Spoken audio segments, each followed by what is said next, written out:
तो आज हम फिर से बात करने वाले हैं एक स्टोरी के साइड कैरेक्टर की। एक्चुअली ये कैरेक्टर एक ऐसे एनीमे से बिलोंग करता है जिसके नाम का शॉर्ट फॉर्म ही काफी है, जेजेके। जी हाँ, हम बात करने वाले हैं आज जुजुत्सु काइसेन के handsome, funniest and strongest character Gojo Satoru की। एक्चुअली जो लोग गोजो को नहीं जानते वो प्लीज उसे ककाशी से कंपेयर करना स्टार्ट मत कर देना। एक्चुअली वो बंदा खुद ही में काफी सीरियस और स्ट्रॉन्ग था, लेकिन ये बंदा उससे काफी अलग है। अब चलो अपने टॉपिक से ना भटकते हुए सीधे से स्टार्ट करते हैं वीडियो को। Get off of me, I'm fucking deep in Tennessee with my brothers from the 3. We quick to click and break the peace. No respect for what they. अब देखो, वीडियो के मेन मुद्दे तक बढ़ने से पहले हमें सुकुना की कर्स स्पिरिट और गोजो को जानना होगा। अब देखो, गोजो का पूरा नाम सातोरू गोजो है, जैसा कि मैंने पहले मेंशन किया था। गोजो एक स्पेशल ग्रेड सोर्सरर है। अब सातोरू गोजो फैमिली से बिलोंग करता है और अपनी फैमिली का ये सबसे तगड़ा बंदा है। एक्चुअली अपनी फैमिली का ही नहीं बल्कि इस पूरी सीरीज का अब तक का सबसे तगड़ा बंदा है। ऐसा तुम इस एनीमे को देखकर पता कर सकते हो। यही नहीं, एक्चुअली गोजो खुद को ही वर्ल्ड का सबसे तगड़ा बंदा कहता है। अब है तो कहेगा ना। खैर, Gojo Tokyo jujutsu high school में एक टीचर के तौर पर काम करता है, जहाँ वो नए रूकीज को ट्रेन भी करता है। अब एक्चुअली गोजो अपने आंख पर एक काली पट्टी पहनता है या फिर कभी कभी चश्मे भी लगा लिया करता है, बिकॉज इस पर्दे के पीछे काफी अच्छी चीज छुपी है। अब इस अच्छी चीज को जानने के लिए हमें बढ़ना पड़ेगा इसकी एबिलिटी की तरफ। तो अब बात करते हैं गोजो की एबिलिटी की सॉरी, एबिलिटीज की। पहले हम गोजो की फिजिकल एबिलिटीज की बात करते हैं और फिर बात करेंगे उसकी कर्स टेक्निक्स की। अब इस सीरीज का अब तक का सबसे स्ट्रॉन्गेस्ट कैरेक्टर होने के नाते उसे उतनी ही बढ़िया फिजिकल एबिलिटीज को कंटेन करना होगा। अब अगर तुमने जोगो और गोजो की फाइट देखी है तो तुम ये जानते ही होंगे कि उस दौरान गोजो अलग ही लेवल पर था।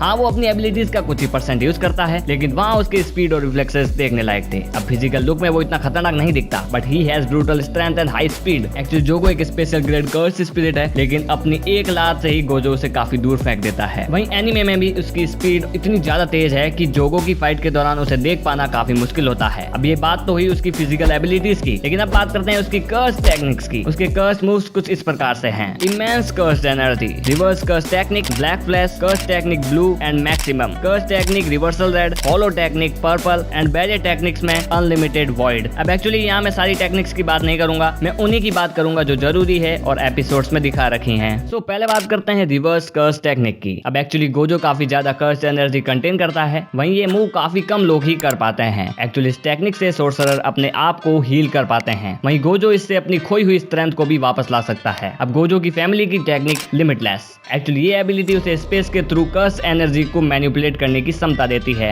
मतलब कर्स एनर्जी को लाने की क्षमता। अब अगली है इन्फिनिटी। एक्चुअली एबिलिटी गोजो को किसी भी तेज चीज को स्लो डाउन करने या उसी जगह रोक देने की क्षमता देती है, और इस टेक्निक के साथ अगर उसकी स्पीड कॉम्बाइन हो जाए तो गोजो वैसे ही ब्रूटल बन जाता है। अब अगली है कर्स टेक्निक रिवर्सल रेड। एक्चुअली ये मूव जितना देखने में ब्रूटल और बैडएस लगता है, उतना ही ये काम में भी है। एक्चुअली इस मूव को पहली बार गोजो जोगो के सामने करता है। इस मूव से गोजो एक बड़ी तगड़ी रिपल्सिव फोर्स जनरेट करता है और अपने सामने आने वाली सारी चीज को तबाह कर देता है। अब अगली एबिलिटी है हॉलो टेक्निक पर्पल। अब इस मूव को करने के लिए गोजो को 2 मूव एक साथ करने पड़ते हैं। पहला that I mention but not explain, curse technique blue, and दूसरा रेड। इस मूव से गोजो इतना जबरदस्त डिस्ट्रक्टिव फोर्स जनरेट करता है कि सामने का एरिया पूरा तबाह मतलब खत्म हो जाता है। एंड अब फाइनल मूव की बात करते हैं, वो है एक बैरियर टेक्निक, या हम बोले उसे डोमेन एक्सपेंशन, जिसका नाम है अनलिमिटेड वॉइड। इस टेक्निक के तो लोग वैसे ही दीवाने हैं। इसमें गोजो खुद का इनफिनाइट स्पेस क्रिएट करता है and in this void enemy could not able to do anything.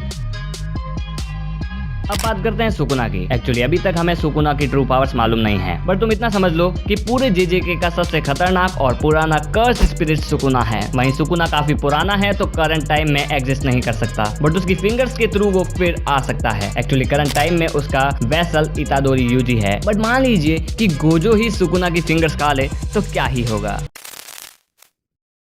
अब एक्चुअली सुकुना के फिंगर खाने वाले को सुकुना का वेसल बनना पड़ेगा। वहीं गोजो एक फ्री माइंडेड ओपन बंदा है और वो अपने आप को वर्ल्ड का सबसे स्ट्रॉन्गेस्ट बंदा मानता है। एक्चुअली ऐसा वो खुद कहता है। सुकुना की ट्रू फॉर्म 20 फिंगर्स खाने के बाद आएगी। वहीं यूजी के पूछने पर गोजो कहता है कि सुकुना खुद ही क्यों ना आ जाए, तो अभी गोजो ही उससे जीतेगा। इसका सीधा सा मतलब है उसे अपनी शक्तियों पर पूरा भरोसा है। अब एक्चुअली सुकुना एक जबरदस्त कर्स स्पिरिट है। अब तुमने देखा होगा कि सुकुना के सामने सभी बड़े स्पेशल ग्रेड भी पानी भरते हैं। वहीं यूजी सुकुना को पूरी तरह से संभाल नहीं पाता, लेकिन गोजो प्रोबेबली प्रोबेबली ऐसा कर पाएगा। अब एक्चुअली मेरे अनुसार अगर गोजो उसकी 20 फिंगर्स भी खा ले तो अभी उसे संभाल पाएगा। मैं यहाँ यूजी की बात नहीं कर रहा, ओनली गोजो की। अब एक्चुअली यहाँ गोजो के पास वैसे ही काफी सारी एबिलिटीज पहले से ही है। सुकुना को अपने वश में करने के बाद गोजो अनबीटेबल हो जाएगा। अब एक्चुअली सारी कर्स स्पिरिट सुकुना के अंडर में ही काम करती है। उसके फिंगर्स को सेंस करके कर्स स्पिरिट कहीं पे भी समन हो जाती है, लाइक यूजी। अब ऐसा गोजो के साथ होता तो वो अपनी सुकुना फॉर्म में ही या अपनी नॉर्मल फॉर्म में ही सारी कर्स स्पिरिट को खत्म कर देता। अब अपने सुकुना को फुल कंट्रोल करने के बाद कैपेबल गोजो शायद सुकुना को अपने अंदर ही खत्म कर देता, जैसा कि सुकुना खुद यूजी को बुलाकर करता है। खत्म नहीं, मतलब उसे बुलाता है। ऐसे ही अगर गोजो को वो शायद बुलाता तो गोजो उसे अंदर ही खत्म कर देता। लेकिन अंत में सबसे बड़ा डीमन और कोई नहीं, खुद इंसान है जेजेके के वर्ल्ड में। जब तक इंसानों का दुख और गुस्सा है तब तक ऐसे ही कर्स स्पिरिट पैदा होते रहेंगे। इनका यूं मिट पाना संभव नहीं। सो आज की वीडियो बस इतनी ही थी। अगर तुम्हें वीडियो पसंद आई हो तो तुम वीडियो को लाइक कर देना, चैनल को सब्सक्राइब कर देना, और हाँ, इंस्टाग्राम का लिंक तुम्हारे पॉपअप हो रहा होगा तो इंस्टाग्राम पर भी फॉलो कर लेना। हम मिलेंगे अगली वीडियो में। Till then